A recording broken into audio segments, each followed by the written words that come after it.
That number is wrong. The words didn't echo. They cut, clean and precise, through a room designed to intimidate silence.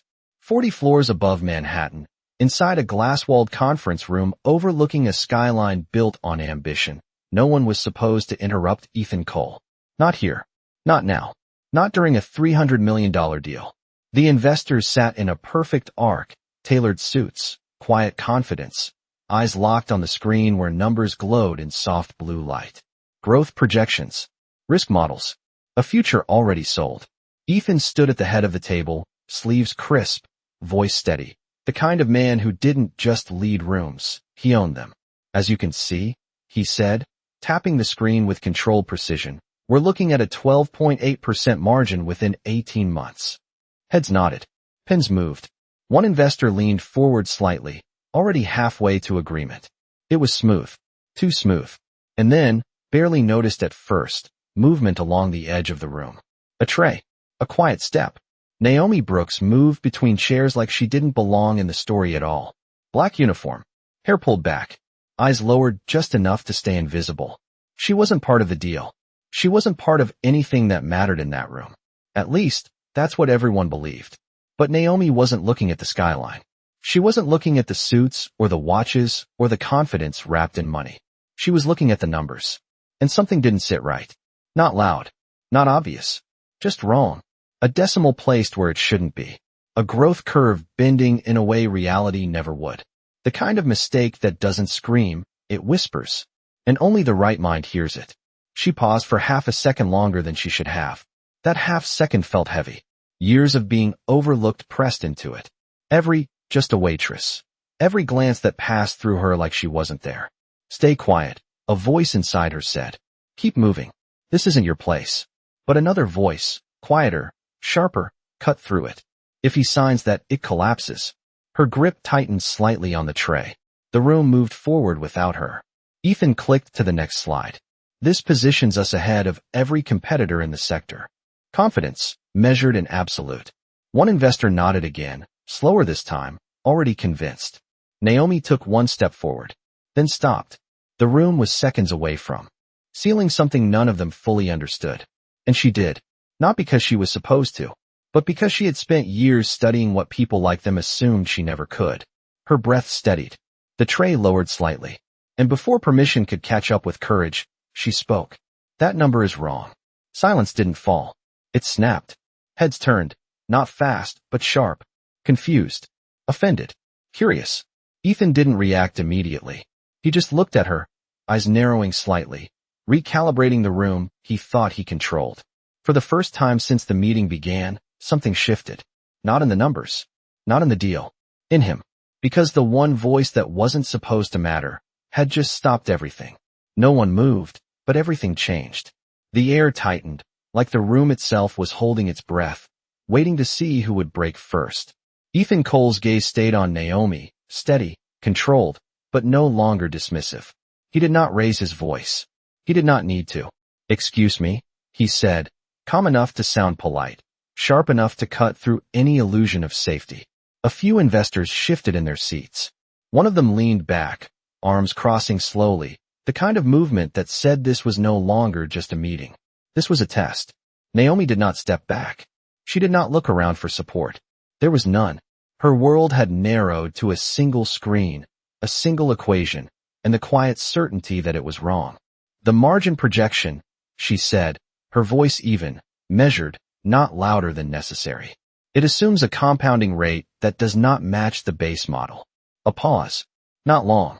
Just enough for doubt to enter the room. Ethan turned slightly toward the screen, then back to her, his expression unreadable. And you know this because? The question was not curiosity. It was pressure. Naomi swallowed once, subtle, controlled. Because the growth curve flattens after quarter 3, she said, taking a small step closer to the table. But your model continues to scale it as if volatility does not exist. A faint ripple moved through the room. One investor leaned forward now, eyes narrowing at the numbers. Another glanced down at his tablet, fingers already moving, recalculating. Ethan did not move. Not yet.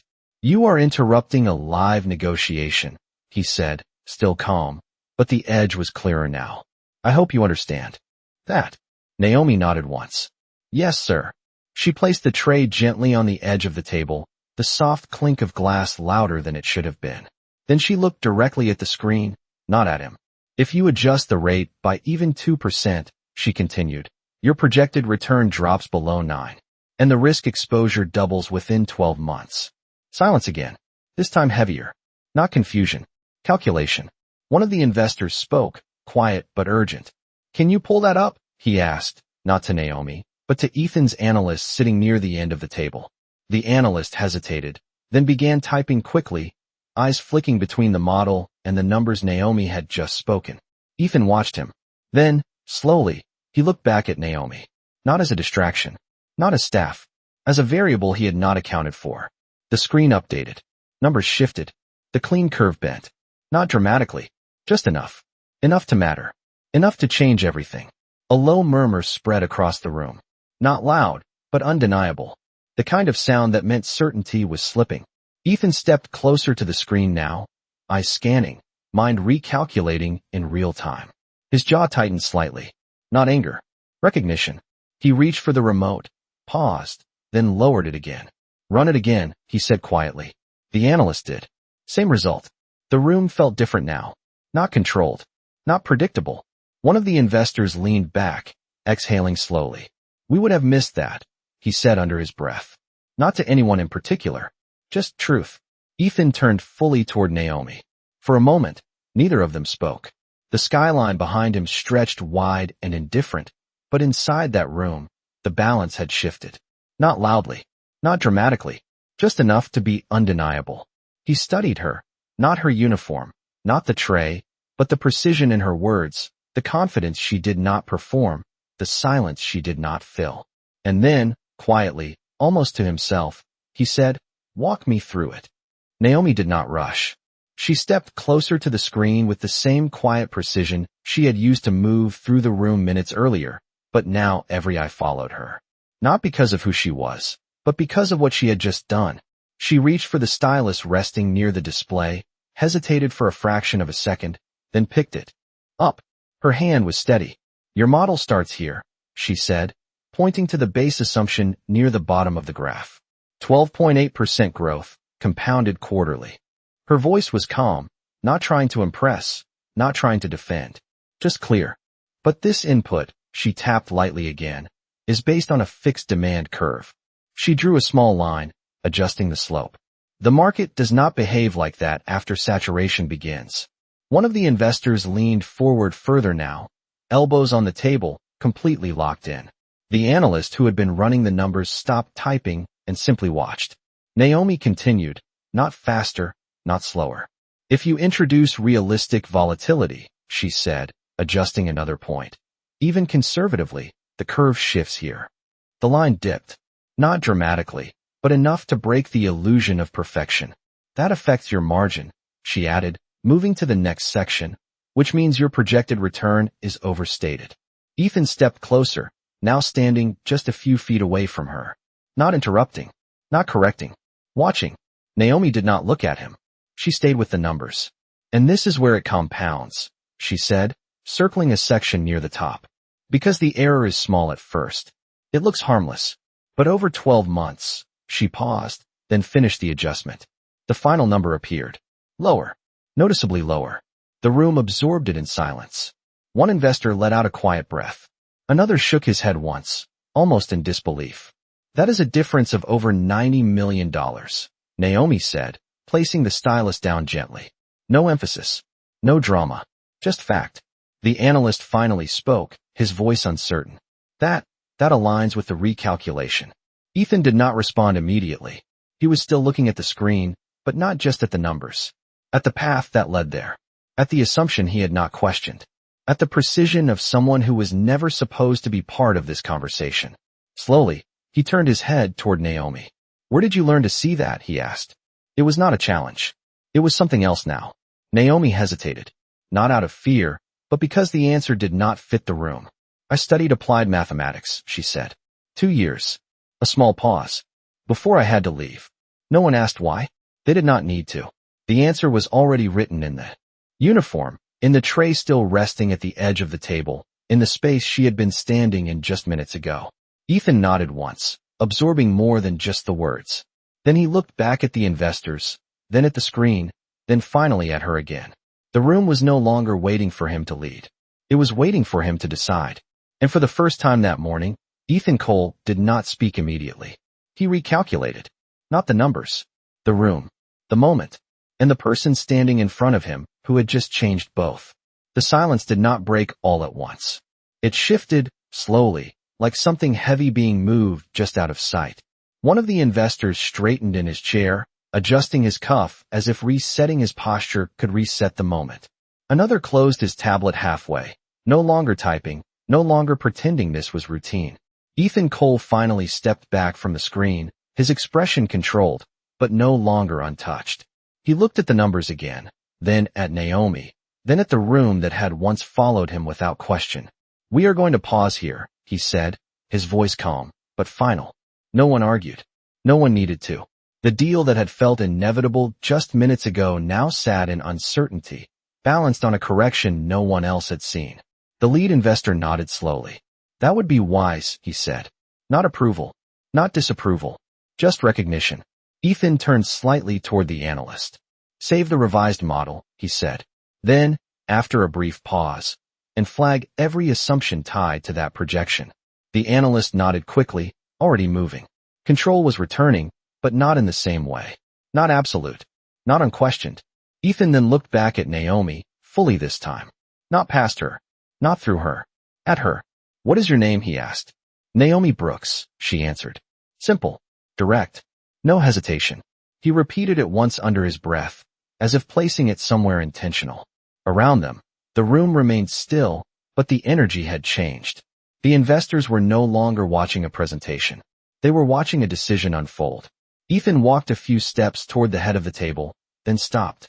He glanced once more at the skyline beyond the glass, the city stretching out in clean lines and sharp edges, a place built on calculated risks and confident mistakes. Then he turned back. "Meeting adjourned," he said. Chairs shifted, not abruptly, but with purpose. Papers were gathered. Quiet conversations began, low and controlled, but charged with what had just happened. A few investors looked at Naomi as they stood, not with judgment, but with something closer to curiosity. One of them gave a small nod, almost imperceptible, before turning away. Naomi remained where she was, hands relaxed at her sides, the tray still resting behind her, untouched. The role she had been in no longer fit, but nothing had replaced it yet. Ethan walked toward her, not quickly, not slowly, just directly. When he stopped in front of her, the distance between them felt smaller than it should have, not physically, but in weight. "You saw something my entire team missed," he said. Not praise, not disbelief, just fact. Naomi held his gaze. "It was not obvious," she said, "but it was there." Ethan nodded once, absorbing that. Then, without raising his voice, without turning it into a performance, he said, "Come with me." It was not a suggestion. It was not a command either. It was an invitation that carried both risk and possibility. Naomi glanced once toward the table, toward the tray, toward the version of herself that had walked into the room unnoticed. Then she looked back at him. For a moment, nothing moved. And then she stepped forward. Together, they walked toward the glass doors at the far end of the room. The same doors that had separated power from everything else just minutes ago. Ethan reached for the handle, paused briefly, then opened it. Naomi stepped through first. The hallway beyond was quieter, narrower, stripped of the performance that filled the conference room. Behind them, the doors closed softly. And with that sound, the roles they had both walked in with no longer existed in quite the same way. The hallway felt different from the room they had just left, quieter, stripped of the quiet performance of wealth, where no one needed to impress because everything had already been decided. Naomi walked half a step behind Ethan, not out of hesitation, but out of habit. The polished floor reflected the overhead lights in long, clean lines, and for a moment, the only sound was the soft rhythm of their footsteps. Ethan did not speak immediately. He led her down the corridor, past closed glass offices and assistants who glanced up just long enough to notice something unusual, then quickly looked back down, unsure how to interpret what they had just seen. A waitress did not walk beside the CEO unless something had shifted. And something had. When they reached the end of the hall, Ethan stopped in front of a door that looked no different from the others, except for the absence of a nameplate. He opened it and stepped inside, then held it just long enough for Naomi to enter before letting it close behind them. His office was large, but not loud. Floor-to-ceiling windows framed the city, sunlight cutting across a desk that held almost nothing except a laptop, a single notebook, and a pen placed perfectly parallel to its edge.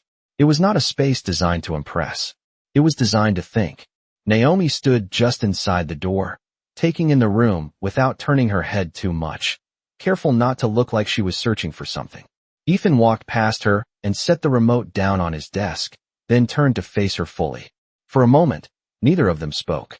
The distance between them was not physical anymore. It was defined by everything that had just happened.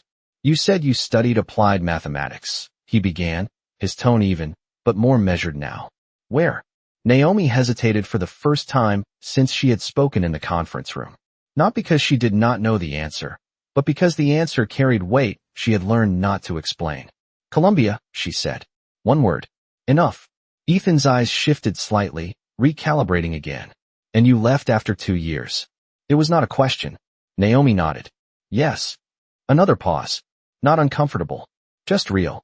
Ethan moved a few steps closer to the desk, then leaned against it lightly, arms relaxed at his sides, no longer performing control, just holding it. "Most people in that room," he said, "have built careers on numbers like the ones you corrected." He let that sit for a moment. They did not see it. Naomi did not respond immediately. She looked toward the window for a brief second, then back at him. "They were not looking for it," she said quietly. The answer landed differently than anything else she had said. Not technical, not defensive, just true. Ethan let out a slow breath, not frustration, not relief, something closer to clarity. "And you were?" he asked. Naomi gave a small nod. "I have always had to be." The room settled into that sentence. It explained more than any resume could. Ethan straightened slightly, then walked around the desk, stopping just on the other side, creating a line between them that was no longer about status, but about choice. "Do you want to go back?" he asked. The question was simple, but it carried more than it sounded like. Naomi's expression did not change much, but something behind her eyes did. "Yes," she said. No hesitation this time. No softness. Just certainty. Ethan studied her for a moment longer, then reached for the pen on his desk, turning it once between his fingers as if aligning a decision he had not planned to make that morning. Outside, the city moved the same way it always had, unaware that inside this room, something quiet but irreversible had just begun to shift. The word yes did not fade when Naomi said it. It stayed in the room, steady, grounded, carrying more weight than its 2 letters should have. Ethan heard it not as an answer, but as a direction. He placed the pen back on the desk with quiet precision, then turned slightly toward the window, his reflection faintly visible in the glass alongside the skyline beyond. For a brief moment, he did not speak. He was not searching for the right words. He was recalibrating the kind of decision that does not appear on any model, the kind that does not come with projections or margins, only consequence. Then he turned back to her.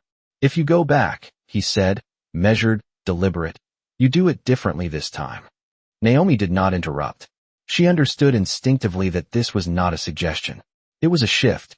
"No distractions," he continued. "No compromises forced by circumstances that should not have been yours to carry in the first place." His voice remained calm, but there was something under it now, not authority, not pressure, something closer to intent. Naomi held his gaze, steady, but her fingers tightened slightly at her sides, a small movement that revealed what she did not say out loud. "School costs more than intent," she replied quietly. Ethan nodded once. "I am aware." Another pause, but this one felt different. Not hesitation. Structure. Forming. He stepped around the desk again, opening a drawer and pulling out a slim folder, placing it on the surface between them. He did not slide it toward her immediately. "I do not make impulsive decisions," he said, "and I do not reward moments. I invest in patterns." Naomi's eyes flicked briefly to the folder, then back to him. "What you did in that room," he continued, "was not luck. It was training meeting opportunity." He tapped the folder lightly. "This is not about what you corrected. It is about how you saw it." He finally pushed the folder forward. Naomi hesitated before reaching for it, not out of fear, but because she understood that taking it meant stepping into something that could not be undone. She opened it slowly. Inside were documents, structured, precise, not flashy, but intentional. Tuition coverage, living stipend, a conditional internship, not a favor, a framework. Naomi read silently, her eyes moving line by line, absorbing each detail with the same focus she had given the numbers earlier. When she finished, she closed the folder gently, holding it for a moment before looking up. Why? She asked. Not skepticism, not disbelief, just clarity. Ethan did not answer immediately. He walked back toward the window, looking out over the city again, the same city that had overlooked people like her more times than it would ever admit. Because I nearly made a $300 million mistake, he said finally. And the only person in the room who saw it was someone no one thought to listen to. He turned back, his expression steady, but no longer distant. That is not a flaw in the system, he added. That is the system. The words settled into the space between them. Naomi looked down at the folder once more, then back at him. And this fixes it, she asked. Ethan shook his head slightly. No, he said. But it starts to. Another silence followed, but this one was not uncertain. It was full. Naomi took a breath, steady, controlled, then held the folder a little tighter, as if testing the weight of a future she had not planned to carry again. Outside, the city kept moving, unaware that inside a quiet office, a decision had just been made that would not change everything at once, but would change something that mattered.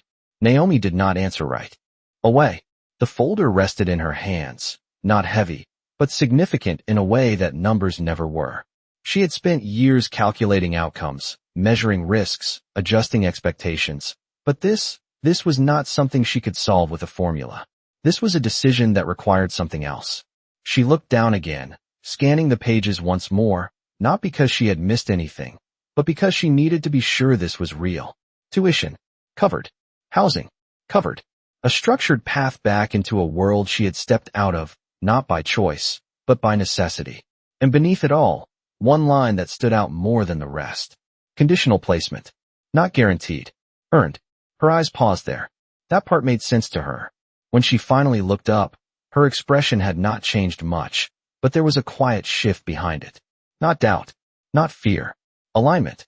If I take this, she said slowly, choosing each word with care, I do not want it to be because you felt responsible for what almost happened in that room.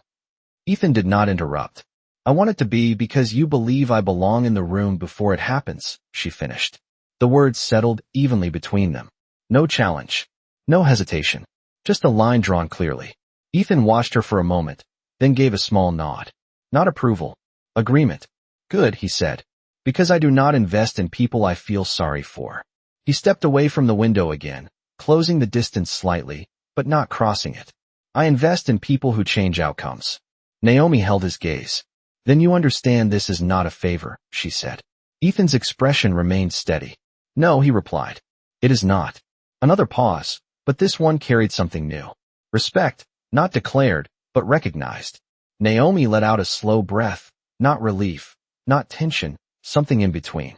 Then she placed the folder gently on the desk, her hand resting on it for a brief second before letting go. There is one more thing, she said. Ethan raised an eyebrow slightly, not impatient, just attentive. I am still scheduled to finish my shift today, she added. For the first time since they had entered the office, something close to a smile touched the edge of his expression. Not amusement. Recognition. Of course you are, he said quietly. Naomi nodded once, as if that confirmed everything she needed to know.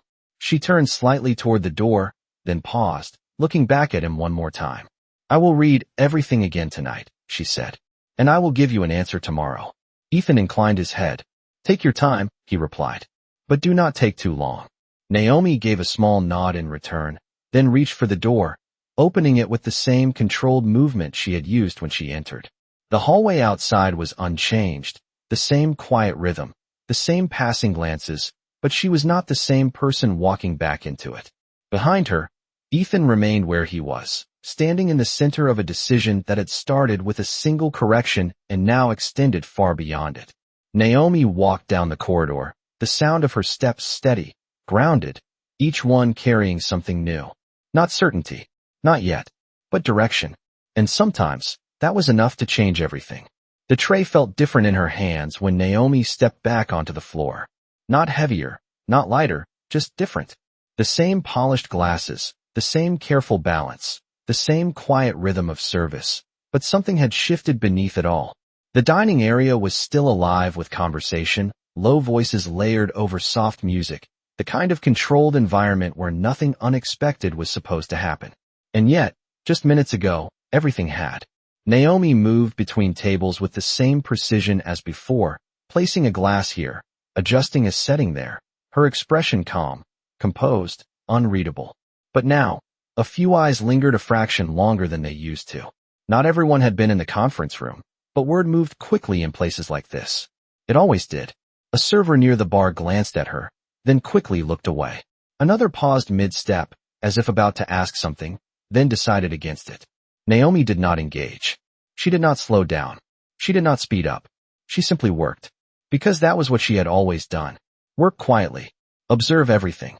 Say nothing unless it mattered. At the service station, her manager, Daniel, stood reviewing a tablet, his expression focused in the way of someone trying to maintain control over details that never stayed still. He looked up as Naomi approached, his eyes narrowing slightly, not in suspicion, but in recalculation. You disappeared for a minute, he said, his tone neutral, but edged with curiosity. Naomi set the tray down gently, aligning it with the counter before answering. I was called into a meeting, she said. Simple. Direct. Daniel blinked once, processing that. A meeting, he repeated, as if testing the word in a context it did not usually belong. He studied her for a second longer, then gave a small nod, not fully understanding, but not pressing further either. In places like this, questions were often less useful than observation. All right, he said, returning his attention to the tablet. We are a little behind on table 12. Naomi nodded once. I will take care of it. And just like that, she stepped back into motion. Table 12. Water refilled. Plates cleared. A quiet thank you here, a polite nod there. Nothing about her movements suggested what had just happened upstairs. Nothing about her tone revealed the folder she had held, the conversation she had stepped into, the future that had been placed in front of her without warning. But inside, something had aligned. Not loudly, not dramatically, just enough. As she moved past the window, she caught a brief reflection of herself in the glass. Same uniform, same posture, same quiet presence. But the way she looked at it was different. Not questioning, not minimizing, just seeing for what it was and what it could become. Across the room, one of the investors from earlier sat alone now, his meeting clearly over, a cup of coffee untouched in front of him. As Naomi approached to refill his water, he looked up, recognizing her immediately. There was no surprise in his expression this time. Just a small, deliberate nod. You were right, he said quietly. Not loud enough for anyone else to hear. Naomi paused for half a second, then returned the nod just as simply. Thank you, she replied. No pride. No performance. Just acknowledgement. She finished the service and moved on. Because that was the thing about moments like this.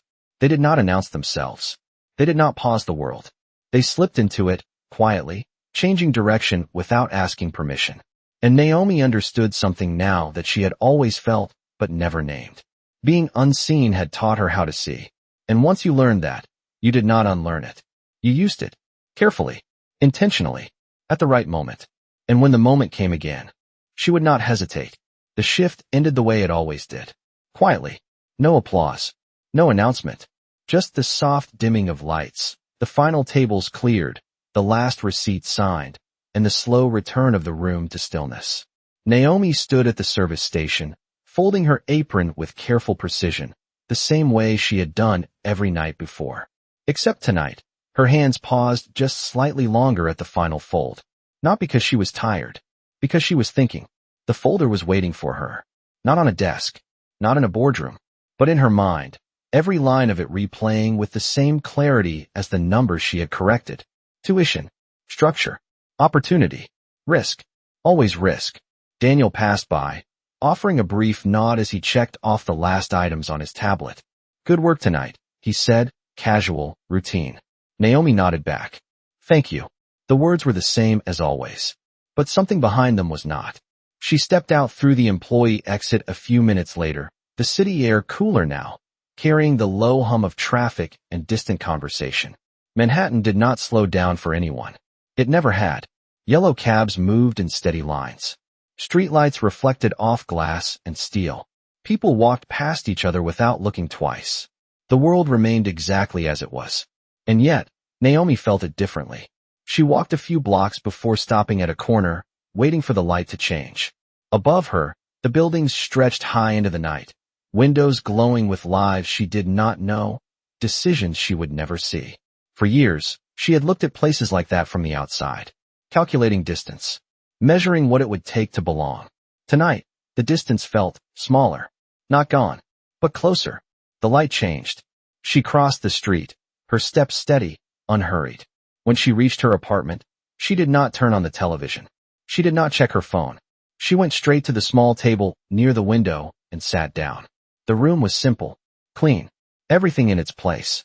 She reached into her bag and pulled out the folder. For a moment, she just looked at it, not opening it yet, just acknowledging what it represented. Then, slowly, she opened it again. Line by line, she read everything. Not once, twice, not skimming, understanding. The conditions, the expectations, the path. It was all there. Structured, real, not a promise, a possibility. When she finished, she leaned back slightly, her eyes drifting toward the window. The city lights flickered in the distance, constant, indifferent. She thought about the room from earlier. The silence, the numbers shifting, the moment everything changed without anyone raising their voice. She thought about Ethan's words. Not a favor, a pattern, not luck, training. And then she thought about something else. Every moment before that, every time she had stayed quiet, every time she had seen something and chosen not to say it because it was not her place, because she was not supposed to matter. Her fingers rested lightly on the edge of the folder. That part was over now, not because someone gave her permission, but because she had already crossed that line. Quietly, without asking, Naomi reached for a pen and placed it beside the folder. She did not sign anything yet. She did not rush the decision, but she did not hesitate either. She simply sat there, steady, grounded, knowing something with a clarity she had not felt in a long time. Tomorrow was not about becoming someone new. It was about stepping into something she had always been, just never allowed to show. Outside, the city continued its endless motion. Inside, Naomi Brooks made a decision that did not need an audience, because the moment had already passed. And what came next did not need noise. It needed direction. And she had it.